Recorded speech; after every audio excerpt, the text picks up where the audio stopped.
Il était une fois le conte de Noël, troisième dimanche de l'Avent.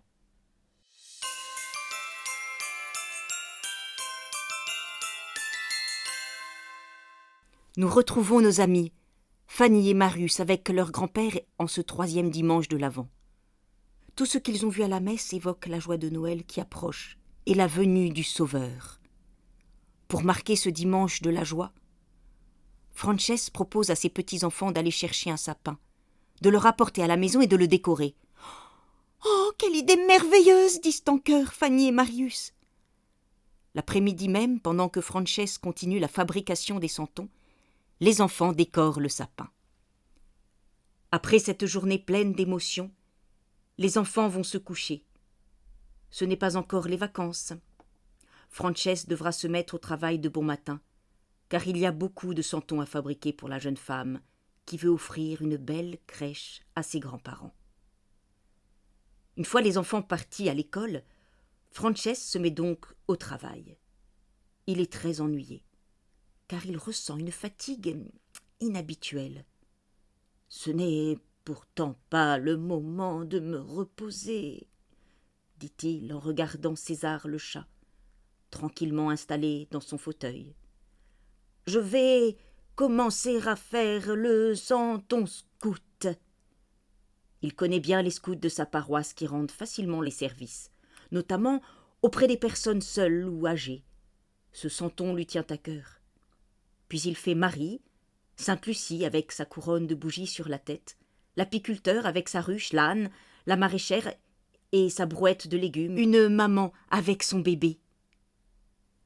Quand Fanny et Marius rentrent de l'école, Frances leur dit « Je suis bien fatiguée et j'ai encore de nombreux santons à fabriquer. Je vais avoir besoin de votre aide, sinon je ne vais pas y arriver. Maintenant que vous avez grandi, vous pourrez faire certaines choses. Vous voulez bien, les enfants ? » « Mais oui, bien sûr, grand-père. Le mercredi matin et le samedi, on pourra t'aider, » répondent ensemble les enfants. Frances semble soulagée. Mercredi matin, Marius et Fanny se retrouvent dans l'atelier pour aider leur grand-père, comme promis. Frances distribue les tâches. « Toi, Marius, je t'ai déjà montré comment mouler un santon. C'est toi qui en seras chargé.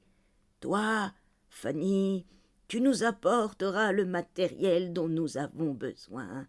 Aujourd'hui, voilà les santons que nous allons faire. Le bœuf, Joseph, un berger avec plusieurs moutons. Si on a le temps, on fera aussi les 3 rois mages. Fanny, tu apportes les moules et l'argile à Marius. Pendant ce temps, je m'occupe de la cuisson des santons et je peins ceux qui sont déjà cuits. Tu m'apporteras les tubes de couleur dont j'aurai besoin. »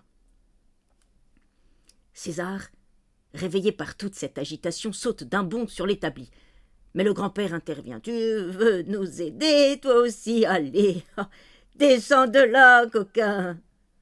Le chat redescend sans demander son reste. Quand chacun se met au travail, on dirait une ruche. Pendant ce temps, César est retourné dans le fauteuil de Frances, où il aime bien s'installer, dormant d'un œil. Alors qu'il ne fait rien, il semble le plus fatigué. Le samedi, les enfants rejoignent à nouveau leur grand-père dans l'atelier. Si la commande avance bien, il reste encore un certain nombre de santons à faire et Frances montre de plus en plus de signes de fatigue. Il travaille plus lentement, s'arrête souvent. Plusieurs fois dans la matinée, il est allé s'asseoir en compagnie de son chat César, qu'il affectionne tant. César s'installe alors sur ses genoux en ronronnant. « Tiens, » se dit le grand-père à voix haute, « il ne faut pas oublier de faire le santon du chat. Et puis, j'ai aussi promis de faire une petite danseuse et un musicien avec sa guitare.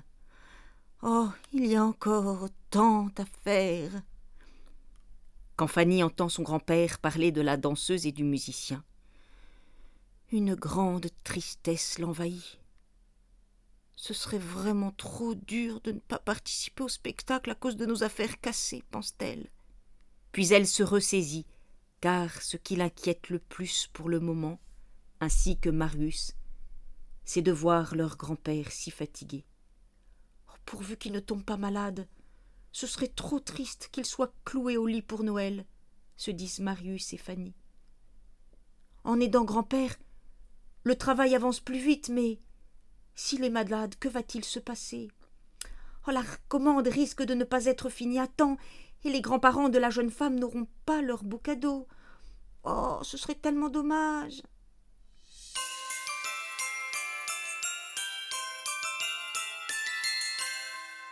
Frances pourra-t-il finir la crèche à temps? Les enfants auront-ils leur cadeau à Noël?